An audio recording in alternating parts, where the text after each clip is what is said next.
Assalamualaikum warahmatullahi taala wabarakatuh. Alhamdulillah wa bihi nasta'in wassalatu wassalamu ala rasulihil karim sayyidina Muhammad wa ala alihi wa ashabihi ajma'in. Pertama sekali kita panjatkan syukur pada Allah Subhanahu wa taala kerana mempertemukan kita pada kali ini. Semoga Allah Subhanahu wa taala sentiasa memberkati kita, menjadikan kita di kalangan orang-orang yang soleh, yang mengetahui objektif kehidupan di muka bumi ini, tahu apakah misi dan juga visi dia untuk dia capai sepanjang kehidupan dia di muka bumi, yang akhir sekali nanti dia akan bertemu dengan Allah Subhanahu wa taala. Tuan-tuan dan puan-puan, sidang penonton yang dirahmati Allah Subhanahu wa taala, sabda Nabi sallallahu alaihi wasallam dalam sebuah hadis, majtama'a qaumun fi baitin min buyutillah yatluna kitaballah wa yatadarasunahu bainahum illa ghashiyatuhumur rahmah wa haffathumul malaikah wa anzalat alaihimus sakinah wa nazalat alaihimus sakinah wa dzakarahumullahu fi man indah. Kata Nabi SAW, tidak berkumpul sesuatu kaum itu di dalam rumah daripada rumah-rumah Allah. Mereka membaca kitabullah, mereka mengulang kajinya, mereka saling belajar mempelajari antara sesama mereka, melainkan Allah Ta'ala akan meliputi untuk mereka itu rahmat, dan malaikat akan bersama-sama dengan mereka, ramai. Kemudian Allah Ta'ala akan turunkan kepada mereka itu ketenangan, serta yang lebih dahsyat sekali, Allah Ta'ala menyebut mereka itu di sisinya.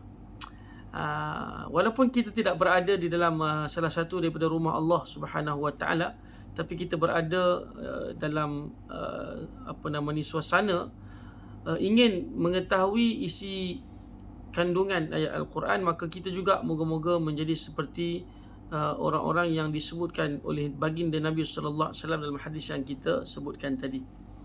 Tuan-tuan rahmati Allah Subhanahu wa taala, kita kebetulan berada di bulan Ramadan. Bulan Ramadan ni adalah bulan yang bukan sahaja bulan Al-Quran, disebutkan dengan bulan Al-Quran, tapi juga bulan Ramadan adalah bulan doa. Setengah orang kata pesta berdoa. Kita betul-betul ingin memohon kepada Allah Subhanahu wa taala. Kita nak supaya Allah Ta'ala mendengar permintaan kita. Dan sebaik-baik waktu kita berdoa ni adalah sebenarnya pada waktu malam. Kenapa pada waktu malam? Kerana ada sebuah hadis Nabi SAW yang menyatakan bahawa Allah Subhanahu wa taala itu turun di langit dunia. Lalu Allah Ta'ala bertanyakan, siapakah yang meminta kepada aku akan pasti memberikan ataupun memakbulkan permintaannya. Siapa yang memohon keampunan kepada aku pasti akan memberikan pengampunan kepadanya. Jadi disebabkan pada waktu tersebut Allah Subhanahu wa taala, seperti mana yang dinyatakan oleh Nabi sallallahu alaihi wasallam, turun di langit dunia. Walaupun kita fahamlah bukan dengan maksud macam kita turun, tetapi itulah yang disebutkan oleh Nabi. Maka nak menunjukkan betapa sebenarnya waktu itu adalah waktu yang paling mustajab doa kita kepada Allah Subhanahu wa taala. Kan yang kita bacakan tadi hadisnya, Nabi sebut dalam hadis tersebut, Allah Ta'ala menyatakan, man yad'uni fa astajibulah. Siapa yang berdoa, aku pasti akan memperkenankan. Tuan-tuan dirahmati Allah Subhanahu wa taala, manusia ni, kita ni di muka bumi ni, kita tak dapat tidak memang kita memerlukan Allah Subhanahu wa taala. Al-aslu annal insan muftaqirun ila Allah. Pada asalnya manusia ni dia memang berhajat kepada Allah Taala. Dia sangat berhajat kepada Allah Taala. Maka dengan sebab dia berhajat kepada Allah, maka dia kena berdoa kepada Allah SWT. Dia tak boleh tolak, aku tak berhajat, tak. Dia memang kena berdoa kepada Allah. Dan yang disebutkan oleh Nabi SAW, andai kata kita tidak berdoa kepada Allah, itu Allah Ta'ala akan murka pada kita. Dalam hadis Nabi SAW menyatakan, man lam yas'alillah yaghdab alaih. Barang siapa yang tidak memohon kepada Allah, Allah Ta'ala nescaya akan marah ke atasnya. Allah Ta'ala akan murka dia. Sebab apa? Sebab tak berdoa. Tidak berdoa itu menjadi satu menyebabkan kita dimurkai oleh Allah Subhanahu Wa Ta'ala wal'iyadzubillah. Kenapa tuan-tuan Allah Ta'ala murka kita? Kerana doa itu sebenarnya adalah ibadat. Seperti mana yang dinyatakan oleh Nabi SAW, ad-du'a'u huwal ibadah. Doa itu adalah ibadat. Jadi seumpama kita tidak beribadat kepada Allah, maka Allah Ta'ala layak murka kita. Begitu juga dengan doa. Bukan tunggu kita berhajat baru kita nak berdoa. Tunggu ada keperluan baru kita nak berdoa. Tak. Doa tu satu ibadat. Sebab tu kata ulama, doa ini terbagi kepada dua. Kan? Ad-du'a'u qisman. Dua bahagian. Pertama, doaul masalah. Doa ketika mana kita berhajat. Kita ada sesuatu benda yang kita nak minta pada Allah, maka kita berdoa. Yang kedua, doaul ibadah. Doa kerana doa tu sendiri adalah ibadat. Jadi, masalah kita ni, banyak di kalangan kita, baik saya maupun tuan-tuan, kita berdoa waktu kita berhajat, waktu kita ada masalah, kita ada permintaan, baru kita nak doa. Sedangkan sepatutnya, doa itu sendiri adalah ibadat. Bermakna, kalau kita tidak berdoa, ibarat macam kita tidak beribadat kepada Allah Subhanahu Wa Ta'ala. Sebab itu dalam Al-Quran Allah Ta'ala kata apa? Wa qala rabbukum ud'uni astajib lakum innal ladhina yastakbiruna an ibadati sayadkhuluna jahannama dakhirin. Telah berfirman Tuhanmu, ud'uni, mintalah kepada aku, astajib lakum, nescaya aku akan memperkenankan untuk kamu. Innal ladzina yastakbiruna an ibadati, sesungguhnya orang-orang yang meninggi diri mereka itu daripada beribadat kepada aku. Apa maksud beribadat kepada aku? Doa tadilah. Tengok Allah sebut apa? Doalah kepada aku, mintalah kepada aku. Orang yang tidak beribadat kepada aku, maknanya orang yang tidak berdoa kepada aku. Kenapa Tuhan sebut ibadati? Kerana nak bagi tahu pada kita bahawa doa itu adalah ibadat. Maka orang yang meninggi diri daripada beribadat kepada aku, yakni berdoa kepada aku, sayadkhuluna jahannama dakhirin, mereka akan masuk ke dalam api neraka Jahannam dalam keadaan hina. Jadi tuan-tuan yang dirahmati Allah Subhanahu Wa Ta'ala, kita berdoa kepada Allah sebenarnya kerana doa itu adalah ibadat. Adapun kita meminta, kita memohon kepada Allah, itu adalah isi kandungan doa itu sendiri. Ampunkan dosa, minta kebaikan dunia akhirat, itu semua adalah isi kandungan doa tu. Dan doa itu sendiri secara kerangka besarnya dia adalah ibadat kepada Allah Subhanahu Wa Ta'ala. Sebab itu Allah Ta'ala marah kita, macam kita sebutkan hadis Nabi tadi, kalau kita tidak berdoa kepadanya, maknanya Allah Ta'ala marah kita. Ibarat kata kita tidak beribadat kepadanya, bermakna layaklah kita ni dimurkai ataupun dimarahi oleh Allah Azza wa Jalla. Sebab itu jangan angkuh sangat, aku tak doa, tak apa, aku tak berhajat, aku tak perlu. Kan, sebab setengah manusia dia minta kepada Allah waktu dia berhajat je. Kan, barulah nak buat sembahyang hajat lah, kan. Dia nak minta lah, suruh orang doa lah, jumpa tu imam, tolong doa, jumpa orang alim, minta doa, kan. Sebenarnya doa tu kita sendiri dulu, kan, kerana doa itu adalah ibadat kita kepada Allah Subhanahu Wa Ta'ala. Betul kata penyair Arab, kan, dia kata apa? Wallahu yaghdabu in tarakta su'alahu wa bunayya adama in sa'altahu yaghdabu. Allah Ta'ala itu dia marah kalau kamu meninggalkan permintaan terhadapnya, kamu tinggalkan doa. Sedangkan anak Adam, dia akan marah kalau kamu meminta kepada dia. Tengok terbalik. Allah Ta'ala kalau kita tak minta, dia marah. Sebaliknya manusia, kalau kita minta, manusia akan marah. Maka kita kena berdoa kepada Allah Subhanahu Wa Ta'ala, kerana doa kita pasti akan dimakbulkan oleh Allah Subhanahu Wa Ta'ala. Kerana itulah Allah Ta'ala memuji orang-orang yang berdoa, yang meminta, yang memohon kepada dia. Kan, bagaimana disebutkan dalam surah As-Sajdah sebagai contoh. Tuhan kata apa? Tatajafa junubuhum 'anil madaji'i yad'una rabbahum khaufan wa tama'a wa mimma razaqnahum yunfiqun. Kan, fala ta'lamu nafsum ma ukhfiya lahum min qurrati a'yun jazaa'an bima kanu ya'malun. Kata Allah Ta'ala, orang yang ni pujian ni tuan-tuan, pujian. orang yang menjauhkan perutnya, lambungnya daripada tempat tidurnya, kan, dia berdoa kepada Allah ataupun mereka berdoa kepada Allah dalam keadaan takut dan tamak. Ni dalam bentuk pujian ni tuan-tuan, ayat ni Allah Ta'ala memuji. Mereka minta kepada Allah dalam keadaan takut serta tamak, kan. Lalu kata apa dalam ayat berikutnya? Saya tak habiskan ayat tu. Wa mimma razaqnahum, kata Allah, fala ta'lamu nafsun ma ukhfiya lahum. Bagi mereka yang berdoa kepada Allah dalam keadaan takut dan tamak serta memberikan rezeki, menginfakkan rezeki mereka tu, sebahagian daripada rezeki mereka tu, kata Allah, fala ta'lamu nafs. Jiwa manusia ni dia tak tahu. Ma ukhfiya lahum, apa yang disembunyikan untuk mereka, min qurrati a'yun, daripada habuan syurga, iaitu bidadari yang sangat sangat indah dipandang oleh mata kita. Jadi maknanya Allah Ta'ala memuji mereka yang berdoa. Allah Ta'ala sebut dalam ayat Al-Quran, Allah Ta'ala berikan kepada mereka bidadari syurga. Kan dalam ayat ini kata Allah, yad'unana raghaban wa rahaba. Mereka memohon, meminta kepada aku, kepada kami dalam keadaan berkeinginan sangat, wa rahaba, dalam keadaan takut terhadap azab Allah Azza wa Jalla. Maka dengan sebab itu kita kena sentiasa berdoa kepada Allah Subhanahu wa Ta'ala, sentiasa meminta kepadanya kerana kita berhajat kepada Allah Azza wa Jalla. Jadi tuan-tuan, bila mana kita berdoa kepada Allah, doa ni dia ada 3 keadaan, kata Nabi SAW.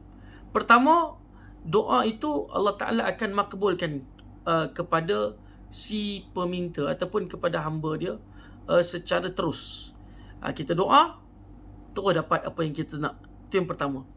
Yang kedua, doa kita tu, kalau kita berdoa, kita minta A, Allah Ta'ala kadang-kadang dia tak bagi yang A tu, Allah Ta'ala bagi yang B. Contoh, ada orang dia nak jadi engineer, kan, ya Allah aku nak jadi engineer, ya Allah nak jadi engineer. Tapi Allah Ta'ala lebih mengetahui bahawa bukan kejuruteraan lebih baik untuk dia. Allah Ta'ala kata dia ni lebih baik jadi ustaz sebagai contoh, kan. Maka ditentukan kepada dia ustaz. Tapi baik tak? Baik juga untuk dia. Baik juga untuk dia. So maknanya tak semestinya kita minta kereta, kita dapat kereta. Tapi kadang-kadangnya kita dapat motosikal. Sebab itu mungkin lebih baik pada kita. Ada orang nak motosikal berkuasa tinggi, tapi Allah Ta'ala tak bagi motosikal kat dia. Kerana yang lebih baik untuk dia bukan motosikal, tapi kereta Ferrari sebagai contoh, kan. Jadi maknanya itu adalah salah satu bentuk balasan Allah Ta'ala kepada orang yang berdoa. Dan yang ketiga, ketika mana seorang itu berdoa, Allah Subhanahu wa Ta'ala tidak memberikan yang pertama, tidak memberikan yang kedua, tetapi sebaliknya Allah Ta'ala memberikan yang ketiga, iaitu Allah Ta'ala simpan segala permintaan dia di hari akhirat. So dekat hari akhirat nanti barulah akan dibalas kepada dia apa yang dia minta. Maka kata para ulama, kalaulah seseorang itu nanti dia bangun pada hari akhirat, hari kiamat, dia tengok simpanan doa, stok doa yang dulu ni Allah Ta'ala tak perkenankan kat muka bumi ni, sudah pasti dikata alangkah baiknya kalau semua permintaan aku dulu tidak diperkenankan oleh Allah di muka bumi. Sebaliknya, habuan itu aku dapat di hari kiamat. Kerana apa yang dijanjikan di hari kiamat, apa yang dibalaskan kepada mereka pada hari kiamat itu sebenarnya lebih baik. Maka dengan sebab itu, manusia kalau boleh nak balasan hari akhirat itu sebenarnya. So ada 3 lah kesimpulannya, seperti mana yang disebutkan oleh Nabi. Doa yang kita minta kepada Allah ataupun permintaan kita kepada Allah Ta'ala, sama ada diberikan secara terus ataupun diberikan ganti yang lebih baik. Yang ketiganya disimpan pada hari akhirat untuk kita merasai juga hasil permintaan kita kepada Allah Subhanahu wa Ta'ala. Sidang penonton yang dirahmati Allah Subhanahu wa Ta'ala, maka kita kena berdoa kepada Allah supaya Allah Ta'ala tidak murka kita. Baik, tentang doa ni tuan-tuan, sebab kita sebut tadi doa ni sebagai ibadat ya. Kenapa kita perlu berdoa? Sebenarnya kita perlu berdoa ni kita letakkan kerana 2 sebab lah, 2 faktor. Pertama, ia adalah arahan daripada Allah Ta'ala. ud'uni. Ud'uni itu adalah fi'il amar. Berdoalah kalian kepada aku. Jadi kerana menurut perintah Allah, maka kita kena berdoa. Yang keduanya, kenapa kita perlu berdoa? Kerana untuk kita mengelakkan daripada dimurkai oleh Allah Subhanahu Wa Taala. Sebab hadis Nabi sebut apa tadi? Barang siapa yang tidak berdoa kepada Allah, yaghdab alaih, Allah Taala pasti akan memarahinya. Kata Umar Al-Khattab radhiyallahu taala anhu, aku sebenarnya tak risau sangat pasal perkenannya Allah Taala itu terhadap doa hamba dia.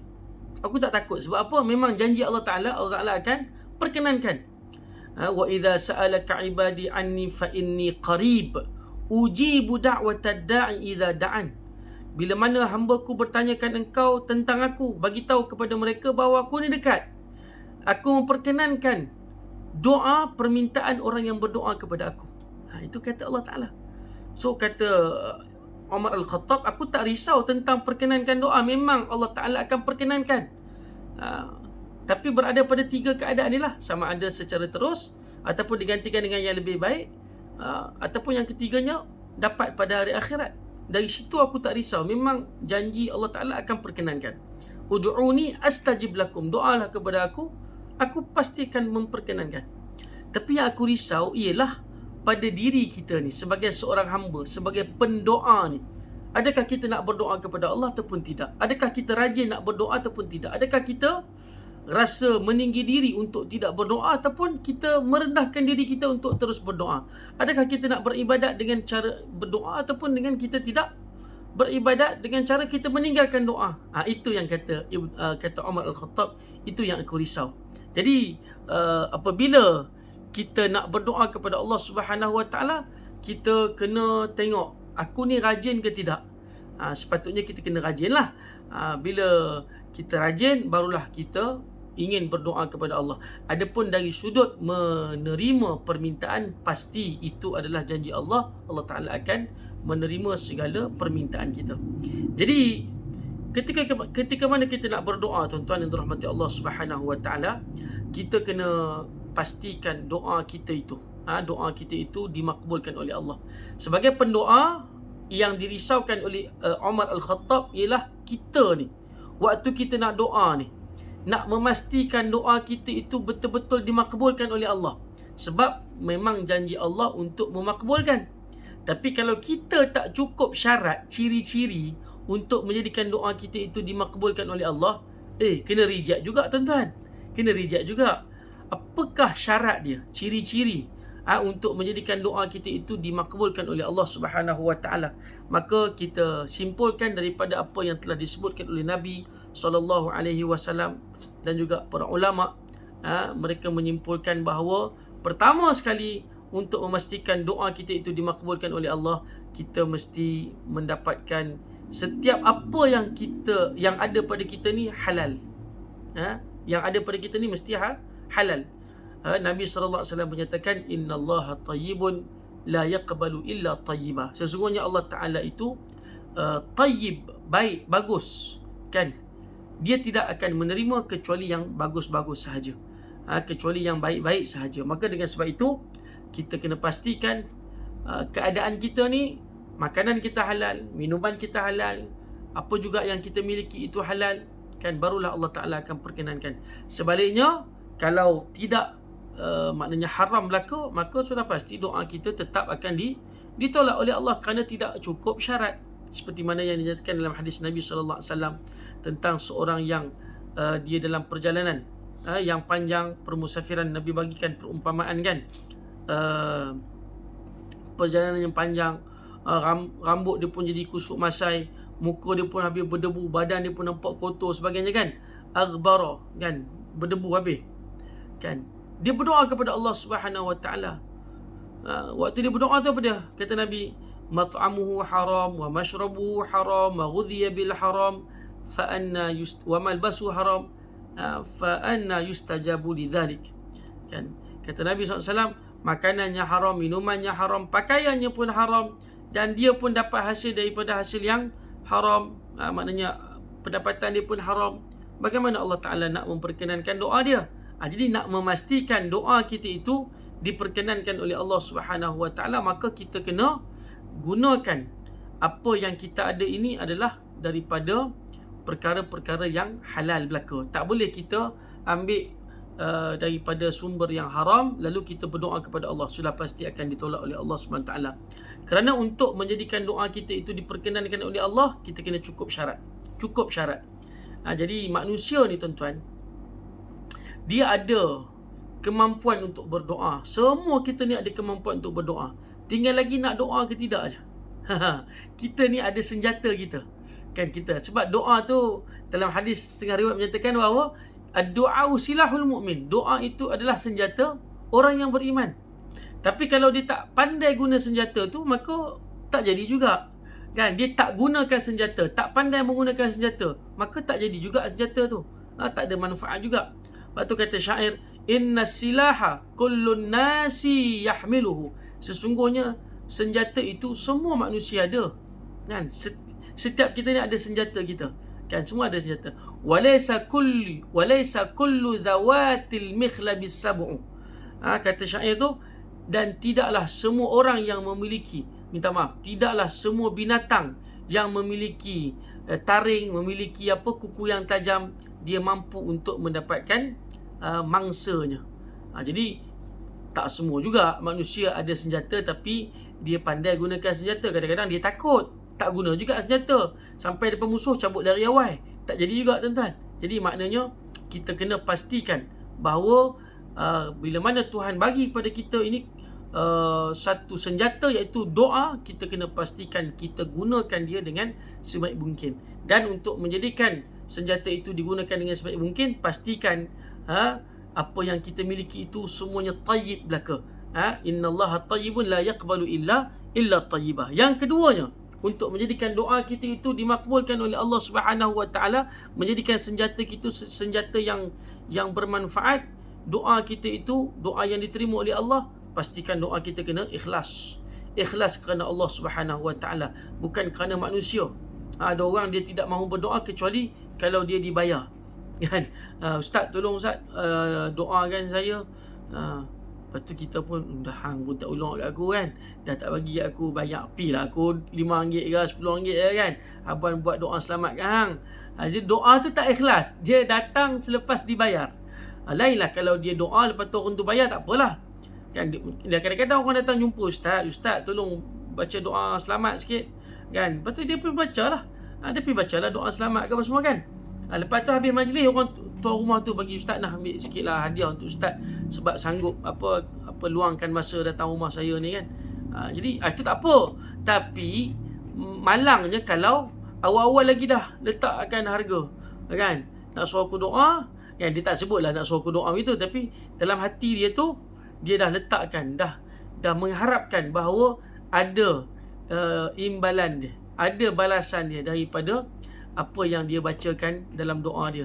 Kan, kalau aku baca doa panjang macam ni, nak mesti RM200. Oi, ini malang tuan-tuan. Tidak ada keikhlasan bagaimana Allah Ta'ala akan menerima doa tersebut. Yang kedua, yang ketiga.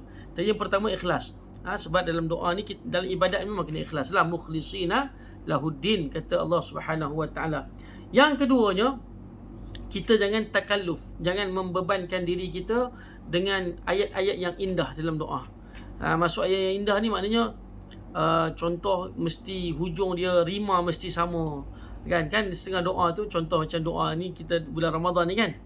Allahumma ja'alna bil imani kamilin wa li fara'idika muaddin wa li zakati fa'ilin wa lima indaka talibin. Semua sama hujung tu kan. Bin in semua kan. Kalau dah memang macam tu, tak apalah, benda dah tersedia kita baca kan. Tapi kena pastikan kita sendiri, otak kita tu tidak sibuk dengan memikirkan apa ayat yang indah. Setengah orang dibaca doa dalam majlis perkahwinan, dia dijemput untuk baca doa. Oh, dia pun buat ayat karangan cantik ni. Oh, doa nak bagi orang terkesan, nak bagi orang menangis. Kan? Buat macam dia membebankan diri dia untuk melagukan doa sebagai contoh. Tak jadi tuan-tuan. Kan, sebab kita sibuk menyebutkan diri kita dengan lagu ketika mana berdoa, bagi sedap, bagi orang tersentuh. Kan, itu tak kena. Sebab doa ni bukan untuk Ni doa ni supaya Allah Ta'ala mendengar permintaan. Kerana doa itu dia yakhruj minal qalbi, dia keluar daripada hati. Dia bukan terbit daripada akal fikiran. Ya, akal fikiran maksudnya apa yang kita minta, apa yang kita nak, kita fikirkan. Tapi bukanlah dalam bentuk membebankan. Tapi kalau benda tu datang secara tak sengaja, ataupun kita tidak membebankan diri kita untuk memikirkan lagu apa yang kita nak gunakan dalam doa kita, kita tak sibuk memikirkan tentang tu, itu tak apa. Memang benda tu dah semula jadi. Setengah ustaz tu kita tengok dia berdoa tu memang dah jenis berlagu, dah memang dia menjadi kebiasaan dia, itu tak apa kan. Ataupun contoh macam imam-imam hebat di peringkat antarabangsa kan, Masyari Rashid Al-Afasi sebagai contoh, dia doa qunut, dah memang jenis keluar Allahumma hdina fi man hadait, contohlah, saya tak sedap lah kan, tapi imam-imam tu baca sedap lah. Dah memang menjadi satu benda yang tidak membebankan mereka, dan dia keluar dengan sendirinya. Itu tidak ada masalah. Tapi kalau kita membebankan, kita memikirkan, kita pula nak bagi orang tersentuh, nak bagi itu tak kena. Kerana doa itu bukanlah seperti itu. Baik, tuan-tuan dan rahmati Allah Subhanahu wa taala. So, nak menjadikan doa kita itu diterima oleh Allah, seperti mana yang kita sebutkan tadi, kita kena cukup syarat. Dan tuan-tuan, kita punya permohonan kita tu kalau boleh kena ikut susunan yang cantik. Ketika mana nak berdoa, pastikan susunan doa kita itu cantik. Bukanlah kata ini syarat yang wajib, tetapi maknanya paling tidak adalah begitu. Kadang-kadang kita doa secara secara tak sempat ni, itu tak apalah. Tapi kalau ikut adab dia, kena ikut susunan dia. Macam mana? Pertama, susunan doa kita mesti dimulakan dengan basmalah lah, Bismillahirrahmanirrahim. Yang keduanya, kita masukkan dengan hamdalah ataupun memuji Allah Subhanahu wa taala, seperti mana yang dilakukan oleh Nabi sallallahu alaihi wasallam.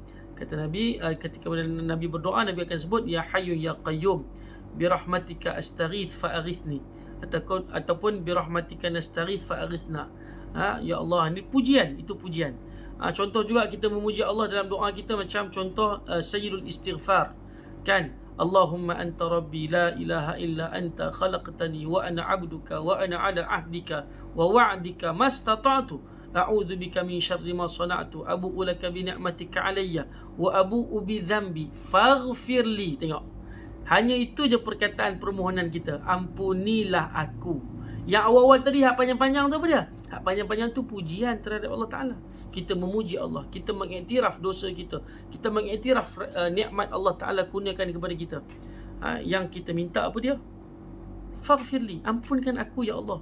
Dengan segala macam hak aku puji yang tadi tu, ini dia permintaan aku, ampunilah aku ya Allah. Fa innahu la yaghfiru dhunuba illa anta. Sesungguhnya tidak ada orang yang dapat mengampunkan dosa-dosa aku ni kecuali engkau. Jadi maknanya banyak lagi pujian berbanding dengan permintaan. Dengan sebab itu kita kena banyak memuji Allah. Dalam Al-Quran Tuhan kata apa? Walillahil asmaul husna fad'uuhu biha. Allah Ta'ala itu memiliki nama Asmaul Husna. Nabi sebut lillahi tis'an wa tis'in asman. Bagi Allah Ta'ala itu ada 99 nama kan, yang kita baca dalam Asmaul Husna itulah.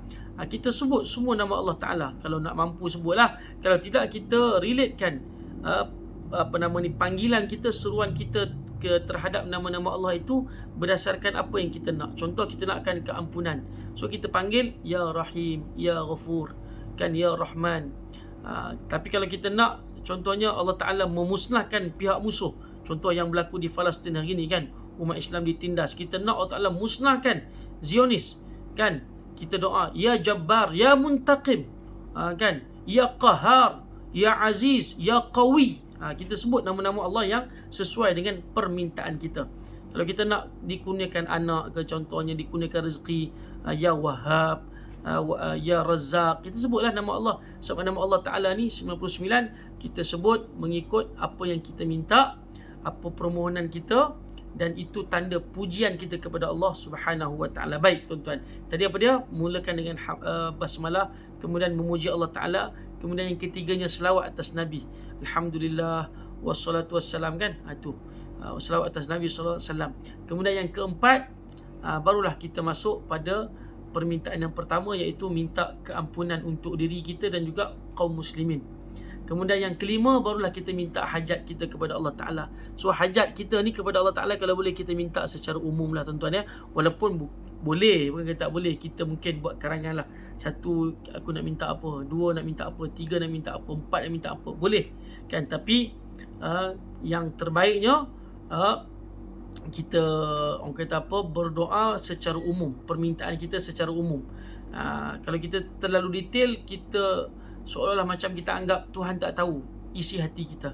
Sedangkan Allah Ta'ala alimun bidhati sudur, dia maha mengetahui apa yang ada dalam hati kita. Kalau kita tak sebut pun Tuhan tahu kita nak apa kan. Jadi kita minta secara umum pun okey. Contoh macam kita minta, Allahumma inni as'aluka minal khairi kullihi ajilihi wa ajilihi. Ya Allah, aku memohon kepadamu kebaikan, sama ada yang dekat ataupun yang akan datang. Kan, ma'alimtu wa ma lam a'lam. Apa yang aku tahu, apa yang aku tak tahu, aku nak kebaikan. Yang penting kebaikan lah ya Allah. Kan, dia Tuhan tahulah apa kebaikan yang untuk kita ni. Wa a'udzubika minasyarri kullihi ajilihi wa ajilihi ma'alimtu wa ma lam a'lam. Aku minta jauh daripada engkau akan kejahatan, sama ada yang dekat ataupun yang akan datang, yang aku tahu ataupun yang aku tak tahu. Itu contoh doa secara umum pun okey. Contoh Rabbana atina fid dunya hasanah, itu pun doa secara umum tu. Berikan kebaikan kepada aku di dunia ini, wa fil akhirati hasanah, dan juga kebaikan di hari akhirat. Kita tak sebut syurga Firdaus pun, yang penting kebaikan tu dah ada dalam rangkuman doa kita. Ataupun kita berdoa contoh secara umum, Allahumma inni as'aluka mimma sa'alaka bihi nabiyyuka wa 'abduka Muhammad sallallahu alaihi wasallam. Ya Allah, aku memohon kepadamu seperti mana permohonan nabimu dan juga hamba-Mu Nabi Muhammad sallallahu alaihi wasallam. Wa a'udzubika bima sta'adza bihi nabiyyuka Muhammad sallallahu alaihi wasallam. Dan aku memohon jauh ataupun aku minta jauhlah sesuatu yang Nabi Muhammad minta jauh daripadanya. Itu maknanya permintaan secara umum, hajat kita tapi secara umum. Itu sebenarnya pun baik kan, bagus. Tak payah sebut secara detail pun tidak ada masalah. Contoh, ya Allah, aku nak rumah aku nak saiz sekian-sekian besar, lebar dia besar ni, dia punya panjang dia macam ni. Kemudian dalam tu aku nak kalau boleh lampu tak payah detail macam tu tuan-tuan. Tak payah detail kan. Aku nak kereta Ferrari warna merah, dia punya lambang tu tak adalah besar sangat, dia nak kecil sikit lah. Tayar tu nak tayar yang saiz 18 kan, contoh. Itu terlalu detail tuan-tuan. Tak ada sampai macam tu. Sebab Allah Ta'ala tu tahu apa isi hati kita. Kita minta yang terbaik, Allah Ta'ala pasti akan kurniakan yang terbaik buat kita. Baik tuan-tuan, jadi maknanya antara perkara yang perlu kita doa ialah apa tadi? Yang pertama dalam doa kita, basmalah, hamdalah, selawat atas Nabi, mohon keampunan, kemudian permintaan hajat. Dan yang keenam ni, kita nak landing lah, kita nak turun, kita nak tutup doa kita. Apa dia? Kita kena tutup dengan wasallallahu ala sayyidina. Sekali lagi kita berselawat ke atas Nabi. Sekali lagi kita berselawat ke atas Nabi sallallahu alaihi wasallam. Dan kita tutup juga dalam yang keenam ni, walhamdulillahi rabbil alamin. Selawat dan juga memuji Allah. Dan yang terakhir kita sebutlah amin, ya, kita sebutlah amin supaya Allah Ta'ala memperkenankan doa kita. Baik tuan-tuan dan rahmati Allah Subhanahu wa Ta'ala, itu cara kita menyusun atur kita punya step ataupun langkah-langkah dalam doa kita tu supaya ianya cantik. Ibarat macam kita ni nak submit kertas kerja, nak dapatkan projek, kita mesti susun kan. Kita contohlah AJK Masjid lah paling kurang kan. Contoh kan, kita nak dapat bajet, kita mesti buat kertas kerja. Kertas kerja tu mesti ada pendahuluan, mesti ada apa isi kandungan objek dia, objektif dia apa, tujuan program ni apa semua, sampailah penutup. Begitulah juga dengan kita berdoa kepada Allah Subhanahu wa Ta'ala. Perlu ada dia punya orang kata apa, langkah-langkah itu, step-step itu supaya doa kita itu cantik.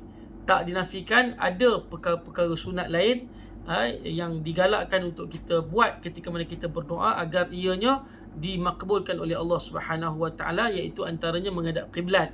Contoh macam Nabi sallallahu alaihi wasallam buat ketika mana berlakunya peperangan Badar dan juga peperangan Hunain sebagai contoh. Nabi berdoa kepada Allah dalam keadaan menghadap kiblat. Kemudian Nabi antara perkara sunat ialah dengan kita menadahkan tangan kita. Kata Nabi sallallahu alaihi wasallam, "Idza sa'altumullah fas'alu bi butuni akufikum." Kalau kamu memohon kepada Allah Ta'ala, doa kepada Allah Ta'ala, maka mohonlah dengan cara ataupun dengan perut tangan kamu, ataupun bahasa kita tapak tangan kita, kita tadah tangan. Adapun bentuk kita mendadah tangan tu, angkat tinggi ke, angkat rendah ke, angkat bawah ke, tak kisah. Yang penting kita memohon keampunan dengan cara, ataupun memohon doa kita dengan cara kita mendadahkan tangan. Kerana itu adalah sunnah Nabi SAW yang ditunjukkan sama ada dalam peristiwa peperangan Badar sebagai contoh. Nabi tadah tangan tinggi-tinggi. Dalam juga, walaupun dia bukanlah satu benda yang wajib, tetapi kalau kita berdoa dalam keadaan tak angkat tangan pun tak ada masalah. Contoh macam Tok Khatib, kan, dia berkhutbah atas mimbar. Waktu dia baca doa pada khutbah yang kedua, dia tak tadah tangan pun. Sebab sunnah Nabi tak tadah tangan. Waktu Nabi berkhutbah untuk doa pada khutbah kedua tu, Nabi tak tadah tangan. Jadi maknanya bukanlah kata mesti menadah tangan ketika berdoa. Ada waktu yang tak tadah tangan, yang tak ada masalah. Contoh macam kita tengah semayang, kita berdoa kepada Allah Ta'ala supaya dimasukkan kita ke dalam syurga bila mana dibacakan ayat-ayat tentang syurga. Takkan masa tu doa ni aku pun nak doa Allahumma inni as'alukal jannah, kita pun angkat tangan. Tak, kita tetap letak tangan kita di atas tempat yang sepatutnya waktu dalam solat. Jadi maknanya mendadah tangan itu bukanlah satu syarat wajib, cuma ia adalah satu adab kita, ataupun orang kata apa, sunnah tambahan. Begitu juga tuan-tuan, antara sunnah tambahan waktu kita nak berdoa ialah dengan kita mengambil wuduk. Ini berlaku ketika mana Nabi SAW didatangi oleh seorang sahabat yang bernama Abu Musa al-Ash'ari radhiyallahu ta'ala anhu, yang datang minta supaya Nabi doakan dia. Maka Nabi kata, tolong dekatkan aku dengan bekas wuduk, aku nak berwuduk. Nabi pun berwuduk. Selepas Nabi berwuduk, barulah Nabi doa untuk sahabat tadi, Abu Musa al-Ash'ari radhiyallahu ta'ala anhu. Tuan-tuan dirahmati Allah Subhanahu wa ta'ala. Jadi bila kita berdoa kepada Allah Ta'ala ni, kalau boleh kita nak pastikan tuan-tuan, kita nak pastikan supaya doa kita itu berlaku pada waktu-waktu yang munasabah, di tempat-tempat yang munasabah, supaya dia punya aura magnet untuk didengari atau dimakbulkan oleh Allah. Dengarlah, magnet untuk dimakbulkan oleh Allah Ta'ala tu lebih kuat, kan? Di mana tuan-tuan tempatnya? Ataupun dalam kehidupan kita, waktu mana yang paling ni? So kita kena tengoklah dalam hadis Nabi, mana waktu yang paling mustajab doa. Hari Jumaat selepas asar, ramainya ulama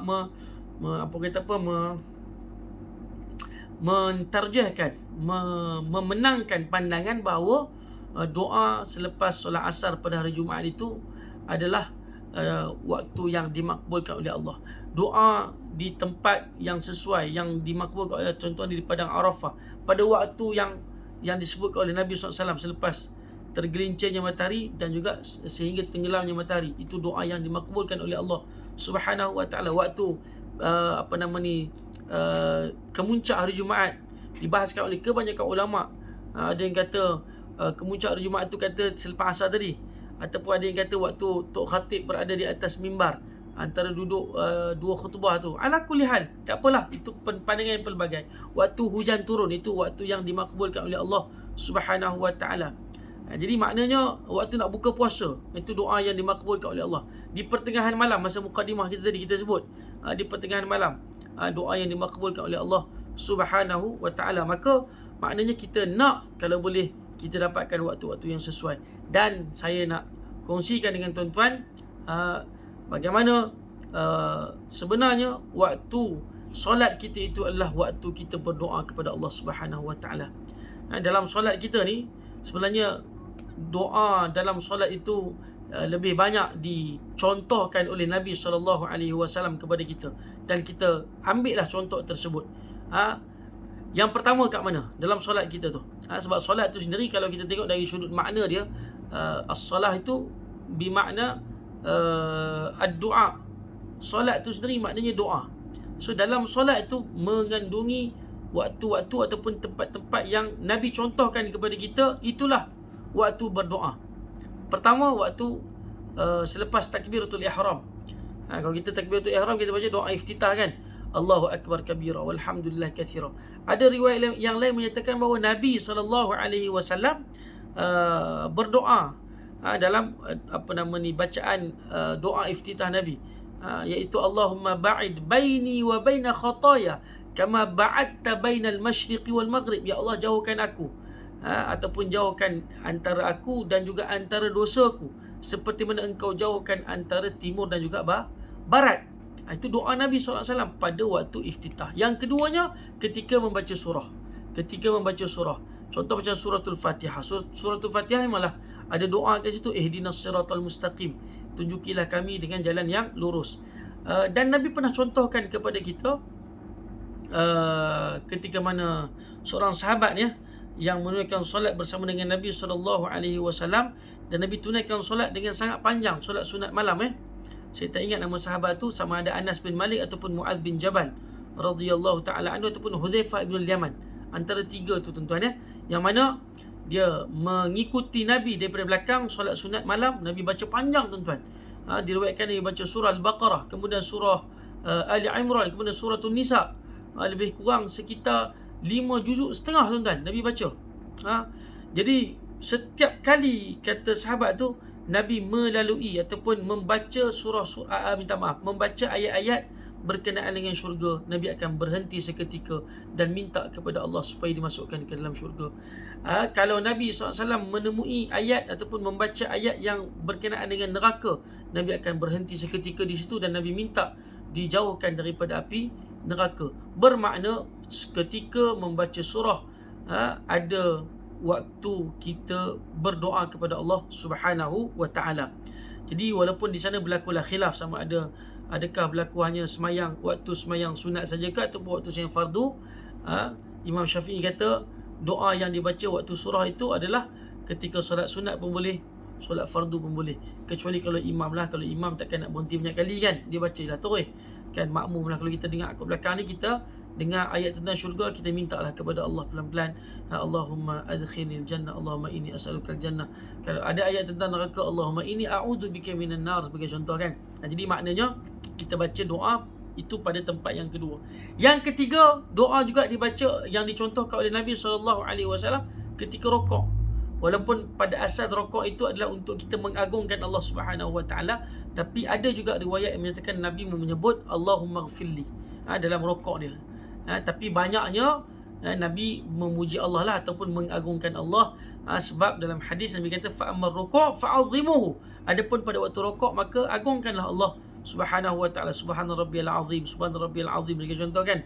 Ataupun setengah riwayat kata subuhun quddusur rabbuna wa rabbul malaikati war ruh. Itu juga dibaca, setengah riwayat kata itu dibaca oleh Nabi ketika mana rokok. Maknanya apa? Kita mengagungkan Allah ketika rokok, dan tidak salah untuk kita selitkan dengan doa. Kemudian itu yang ketiga. Yang keempat, tempat kita berdoa kepada Allah Subhanahu wa taala dicontohkan oleh Nabi ialah ketika i'tidal. Sami Allahu liman hamidah hamdan katsiran tayyiban mubarakan fih wa mil as-samawati wa mil al-ard wa mil ma syi'ta min syai'in ba'd ahla ats-tsana'i wal majdi ahlu ma qala al-'abd la mani'a lima a'taita wa la mu'ti lima mana'ta wa la yanfa'u dzal jaddi minkal jadd Allahumma ba'id baini wa baina khataaya kama ba'adta bainal masyriqi wal maghrib. Itu doa yang dibaca oleh Nabi, macam doa dalam dalam doa iftitah tadi kan. Nabi baca juga ketika mana ketika i'tidal. Tapi kalau kita sembahyang seorang lah, kalau kita sembahyang jadi imam ataupun berjemaah, agak menyulitkanlah untuk kita beri'tidal dengan i'tidal yang panjang. Takut nanti orang kata imam ni sujud tak bagi tahu ke apa, senyap je kan. Tapi begitu juga kalau kita jadi makmum. Jadi makmum ni kena follow lah imam. Kalau imam cepat, dia kena cepat lah. Janganlah duduk berdiri seorang terjegat tu baca panjang, bukan main kan. Imam dah masa tu dah duduk tahiyat akhir dah, dia duduk terjegat berdiri i'tidal lagi kan. Ini sesuai kalau kita sembahyang seorang. Jadi tuan-tuan sembahyang sunat seorang-seorang. Baik, kemudian yang keempat. Yang kelimanya, tempat kita berdoa ialah ketika mana kita bersujud. Aqrabu ma yakunu 'abd bi rabbih wa huwa sajid. Sesungguhnya waktu yang paling hampir seorang hamba itu dengan Tuhannya ialah ketika mana dia sedang bersujud kepada Allah SWT. Maka kita doa kepada Allah. Subhana rabbiyal a'la, subhana rabbiyal a'la, subhana rabbiyal a'la, Allahumma ighfirli ma qaddamtu wa ma akhartu wa ma, bacalah doa. Doa yang diajarkan oleh Nabi SAW kepada kita waktu sujud. Apa juga doa-doa keampunan lah kan. Ada juga sebahagian ulama khilaf, adakah yang didoakan itu hanya doa untuk akhirat semata-mata ataupun boleh juga diselitkan doa permintaan dunia. Contoh nak kahwin, ya Allah kahwin aku cepat-cepat ya Allah. Boleh tak Kahwin ni kira urusan dunia lah tuan-tuan kan.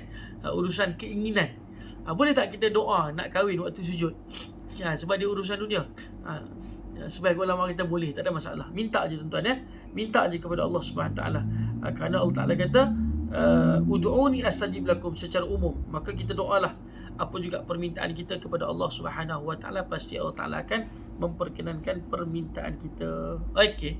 Itu yang apa, yang kelima. Waktu sujud ya, dan itu adalah tempat yang asal untuk kita berdoa itu di sujud lah. Tempat yang paling orang kata apa, kena banyak betul-betul doa itu waktu sujud. Baik, kemudian kita duduk antara dua sujud. Antara dua sujud pun itu adalah tempat berdoa. Memanglah, sebab apa kita baca waktu antara dua sujud tu, Rabbighfirli warhamni, itu doa tu. Wajburni warfa'ni warzuqni wahdini wa'afini wa'fu anni, ampunkan aku ya Allah, kan, wahai Tuhan ampunkan aku, kasihilah aku, apa lagi, tunjukilah aku, tutuplah aib aku, berikanlah kesihatan kepada aku, ampunilah aku ya Allah, kan, itu doa. So itu tempat yang keenam dalam solat kita untuk kita berdoa kepada Allah Subhanahu Wa Taala. Dan yang terakhir, tempat kita untuk kita doa kepada Allah Subhanahu Wa Taala dalam solat kita, iaitu ketika mana sebelum kita bagi salam, selepas selesai kita baca tasyahud, innaka hamidum majid. Maka Nabi kata baca doa kat situ banyak-banyak kan. Kita pun berdoalah kepada Allah, kerana Nabi kata tidak ada doa yang akan ditolak ketika mana kita baca sebelum kita bagi salam. Kita doalah, Allahumma ighfir li dhanbi kullahu diqqahu wa jillahu wa sirrahu wa alaniyatahu, kan, itu kita baca dalam sujud. Waktu kita antara antara tasyahud tu, Allahumma ighfir li saya tak ingatlah. Tapi adalah doa keampunan. Kita minta Allah Taala ampunkan kita. Allahumma ighfir li ma qaddamtu wa ma akhartu wa ma asrartu wa ma a'lantu wa ma asraftu wa ma anta a'lamu bi minni antal muqaddim wa antal muakhir la ilaha illa anta. Kita baca doa tu ketika mana sebelum kita bagi salam. Nanti kita bacalah Rabbighfir li wa li walidayya, ampunkan dosaku, ampunkan dosa kedua ibu ayahku. Dan kita minta untuk mak ayah kita kena minta. Kemudian kita minta apa yang Nabi SAW ajarkan kepada Allahumma salli ala Muhammad, kepada Mu'adz bin Jabal ya. Nabi ajarkan kepada Mu'adz bin Jabal. Nabi kata, inni uhibbuka fillah, aku sayang kepada engkau wahai Mu'adz, kan. Maka berdoalah sebelum bagi salam fi duburi kulli salatin, pada penghujung salat, Allahumma a'inni ala dzikrika wa syukrika wa husni ibadatik. Ya Allah, bantulah aku untuk mengingatimu dan untuk mensyukuri nikmatmu. Allahumma a'inni ala dzikrika wa syukrika wa husni ibadatik, dan memperbaiki ibadat terhadapmu. Itu kita minta doa kepada Allah SWT ketika mana sebelum bagi salam. Selesai pada itu kita pun bagi salam, Assalamualaikum warahmatullahi, Assalamualaikum warahmatullahi. So ada 7 tempat untuk kita berdoa kepada Allah dalam solat kita. Lepas solat kita sibukkan diri kita dengan berzikir, dengan berzikir, istighfar. Pun ada doa lagi lepas tu. Allahumma ajirni minan nar, kalau selepas solat subuh dan juga selepas solat maghrib, kan. Jadi sibukkan diri kita selepas solat itu dengan zikrullah, tasbih 33, alhamdulillah 33, takbir 33, tutup pula dengan la ilaha illallah wahdahu la syarikalah lahul mulku wa lahul hamdu wa huwa ala kulli syai'in qadir. Cukuplah genap kita punya sebutan tu 100. Maka kata Nabi SAW, orang yang melakukan hal yang demikian akan diampunkan dosanya walaupun sebanyak buih di lautan. Tasbih 33, hamdalah 33, takbir 33, dan ditutupi dengan tadilah la ilaha illallah wahdahu la syarikalah lahul mulku wa lahul hamdu wa huwa ala kulli syai'in qadir. Baik tuan-tuan. Pun begitu, ditambah lagi dengan orang yang maknanya tidak mengangkatkan tubuhnya ataupun tidak beredar daripada tempat solat dia. Selepas solat tu dia tak beredar, dia masih lagi berzikir. Ketika itu para malaikat akan mohon keampunan untuk dia secara khusus. Masya Allah tuan-tuan ya. Sebab itu kita jangan kelang kabut nak balik ni. Boleh nak balik kalau ada kerja kan. Tapi pastikan kita selesaikan beberapa zikir lah sebelum kita bangun, kan. Kita selesaikan beberapa zikir supaya malaikat yang melihat keadaan kita yang sedang berzikir selepas selesai tunaikan solat, mereka berdoakan kepada Allah, ataupun mereka mendoakan untuk kita kepada Allah Subhanahu wa taala. Tuan-tuan yang dirahmati Allah Subhanahu wa taala, doa yang mustajab ataupun orang kata apa, matan teks doa yang mustajab, yang terbaik lah, bukan kata mustajab lah, yang terbaik sebenarnya adalah teks-teks doa yang dicatatkan ataupun yang ada dalam Al-Quran. Yang keduanya, apa yang didoakan oleh Nabi SAW. Jadi kita amalkan yang tu. Moga-moga dengan teks doa tersebut, kerana Nabi tidak akan berdoa kecuali dengan permintaan yang terbaik. Betul tak? Allah Ta'ala tidak akan masukkan ayat-ayat tentang doa dalam Al-Quran kecuali semua itu benar-benar yang baik belaka. Maka kita mulakan doa kita ni dengan kumpulan-kumpulan ayat Al-Quran. Macam tutup iman kita dah baca, Rabbana atmim lana nurana, Rabbana ighfir lana wal ikhwan allazina sabaquna bil iman, Rabbana apa lagi? Rabbana ighfir lana apa lagi? Macam-macam lah. Doa yang ada dalam Quran, Rabbana wala tuhammilna, semua kan, itu semua adalah doa-doa yang ada dalam Quran. Kita amalkan doa itu. Contohnya macam doa Nabi Musa, Rabbi syrah li sadri wa yassir li amri wahlul 'uqdatam min lisani yafqahu qawli. Itu juga doa yang dirakamkan oleh Allah dalam Al-Quran, kan, la ilaha illa anta subhanaka inni kuntu minadh zalimin. Itu pun doa yang dibaca oleh Nabi Yunus alaihissalam ketika mana ditelan oleh ikan nun. Baik, kita nak tutup pertemuan kita dengan satu kisah bagaimana seorang sahabat yang bernama Sa'ad bin Abi Waqqas radhiyallahu taala anhu, satu ketika dia bertemu dengan, dia nampak Sayyidina Osman, dia bagi salam kat Sayyidina Uthman. Dia kata assalamualaikum. Masa tu Sayyidina Osman tengok dia, tapi Sayyidina Osman tundukkan pandangan, tak jawab salam. Sa'ad bin Abi Waqqas radhiyallahu taala anhu. Sa'ad bin Abi Waqqas bila dia tengok situasi, kenapa Osman tak jawab salam aku ni, dia pergi mengadu kepada Khalifah Umar Al-Khattab radhiyallahu taala anhu. Setelah Umar jadi khalifah, Nabi dah wafat, Abu Bakar dah wafat, kan, mengadu kepada Umar, kenapa tadi Osman aku bagi salam dia tak jawab, dia tengok aku tapi dia tundukkan pandangan, kan, dia tak jawab salam aku. Maka dikarenakan mereka ni sahabat Nabi, kan, Umar Al-Khattab panggil Osman. Wahai Osman, kenapa engkau ni, Sa'ad ni tadi dia cerita aku, dia bagi salam kau tengok dia tapi kau tundukkan pandangan, kau tak jawab salam dia. Kata Osman, aku tak nampak pun dia, kan. Dia kata, aku tak nampak dia pun, aku tak perasan pun dia, ini baru aku nampak dia ni, kan. Saat kata tadi aku lalu depan kau, aku bagi salam kat engkau, kau tengok aku tapi kau tak jawab salam aku, kau tundukkan pandangan kau tak jawab salam. Osman pun duduk fikir, bila lah Sa'ad bagi salam kat dia. Lepas tu dia teringat, dia kata, oh ya, betul-betul. Tapi kata Osman, waktu mungkin kau datang tu, aku masa tu tengah terfikir satu hadis Nabi SAW yang aku terlupa. Aku duk sibuk fikir tentang hak terlupa tu lah, sebab tu aku tak jawab salam tu, kan. Maka Sa'ad bin Abi Waqqas dia kata tak, oh itu aku ingat hadis tersebut. Jadi sebab apa? Sebab hadis itu disabdakan oleh Nabi SAW ketika mana Sa'ad bin Abi Waqqas dan juga Osman, mereka bersama, duduk bersama dengan Nabi pula tu. Nabi bagi tahu kepada mereka berdua, nak tak aku beritahu kepada kamu ada doa yang tidak ditolak oleh Allah Subhanahu Wa Taala. Doa yang tidak ditolak oleh Allah Subhanahu Wa Taala. Kalau kamu berdoa dengan ni, pasti Allah Taala akan memperkenankan. Maka mereka jawab, yalah, nak dengar, nak tahu apakah doa itu, apakah teks doa tu. Tengah Nabi nak bagi tahu, tiba-tiba datang Arab Badui. Arab Badui datang jumpa Nabi SAW. Nabi sibuk melayani Arab Badui. Jadi Nabi terlupa, dah habis sembang dengan Badui tu, Nabi terus balik. Nabi terlupa nak bagi tahu apakah doa yang mustajab tu. Maka kata Sa'ad, aku mengikori Nabi daripada belakang. Nak panggil segan, Nabi jalan laju, kan. Nak panggil segan sebab adabnya dia orang tak panggilan Nabi. Dalam Quran kata, la tarfa'u aswatakum fawqa sautin Nabi, kan, jangan kamu tinggikan suara. Jadi dia tak panggil Nabi, dia jalan belakang Nabi. Tapi nak bagi Nabi perasan kata dia ikut belakang, dia jalan secara hentakan kaki yang kuat, sehinggalah Nabi perasan. Nabi pun beralih belakang, tengok. Dia kata, ya Aba Ishaq, malak, wahai Abu Ishaq, apa dengan apa hal ni, kan, engkau ikut aku ni. Kata Sa'ad bin Abi Waqqas kepada Rasulullah, "Ya Rasulullah, tadi kau kata nak bagi tahu doa yang dimakbulkan oleh Allah SWT yang tidak ditolak."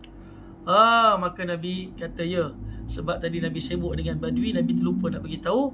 Maka Nabi kata doa yang tersebut ialah doa yang dibacakan oleh saudaraku, iaitu Dhannun. Siapa dia Dhannun? Orang yang duduk dalam perut ikan Nun, iaitu Nabi Yunus alaihi salam. Walaupun dia bukan dalam bentuk doa, dia macam lebih kepada cenderung kepada zikir lah, la ilaha illa anta subhanaka inni kuntu minaz zalimin, tetapi dia juga sebenarnya zikir itu sebenarnya adalah doa. Maka itulah doa yang kata Nabi kalau dibaca tidak akan ditolak hajatnya oleh Allah Subhanahu wa taala. La ilaha illa anta subhanaka inni kuntu minaz zalimin. Buktinya apa? Nabi Yunus alaihi salam ketika mana duduk dalam perut ikan Nun, tidak orang kata apa dari satu sudut tu tak ada harapan lah. Ikan Nun mana pernah nak muntah balik kan, dia ikan paus kan. Tapi menjadi satu keajaiban, Allah Ta'ala memakbulkan permintaan Nabi Yunus, lalu dimuntahkan semula apa yang dia telan, maka terbitlah semula Nabi Yunus alaihi salam. Maka itulah kata Nabi doa yang mustajab, yang tidak ditolak oleh Allah Subhanahu wa taala. Moga-moga apa yang kita kongsikan sepanjang 50 minit lebih ni ada manfaatnya untuk diri saya dan juga ada manfaatnya untuk tuan-tuan. Jadi saya simpan apa yang saya dapat ilmu ini sebenarnya daripada ceramah yang disampaikan oleh Syekh Dr. Uthman Al-Khamis daripada Kuwait. Saya catat balik dan saya nak terjemahkan. Saya tak mampu nak terjemahkan secara teks, secara sari kata, tapi saya sampaikan ataupun saya terjemahkan, saya sampaikan semula dalam bahasa Melayu kita ni. Semoga ianya dapat dimanfaatkan oleh masyarakat kita, masyarakat Islam kita, khususnya di Nusantara ini yang memahami bahasa Melayu ni. Dan itulah perkongsian saya yang saya dapat manfaatkan untuk tuan-tuan. Dan ia sebenarnya pengajaran untuk saya juga yang pertama sekali, yang keduanya untuk tuan-tuan juga, sidang penonton sekalian. Bolehlah kita amalkan, bolehlah kita letakkan dalam kehidupan kita ini. Ibadat doa ini jangan kita tinggalkan, khususnya di bulan Ramadan yang berbaki. Esok adalah hari yang ke-20, hari ini hari 19, esok hari yang ke-20. Dan keluar daripada Ramadan pun janganlah kita lupa untuk berdoa kepada Allah. Sentiasalah kita berdoa, kerana ad-du'a'u huwal ibadah. Doa itu adalah ibadat kepada Allah Subhanahu wa taala. Yang baik itu daripada Allah Subhanahu wa taala. Terkasar bahasa terkurang dan sebagainya, saya mohon maaf. Saya doakan moga-moga Allah Subhanahu wa taala memberikan ganjaran pahala yang sangat-sangat besar kepada guru saya. Guru yang tidak langsung, bukan guru berdepan, sebab saya banyak belajar dengan guru saya ini secara atas talian. Rakaman-rakaman video yang dimuat naik dalam YouTube beliau, saya banyak mendengarnya, saya banyak dapat dan saya kongsikan semula dalam bentuk perkongsian seperti yang saya buat pada waktu ini, iaitu Dr. Uthman Al-Khamis hafizahullah. Moga-moga Allah Ta'ala berikan kebaikan kepada beliau di atas perkongsian beliau, dan saya dapat pula kongsikan dengan tuan-tuan. Aqulu qawli hadza wa astaghfirullahal azim li wa lakum. Assalamualaikum warahmatullahi wabarakatuh.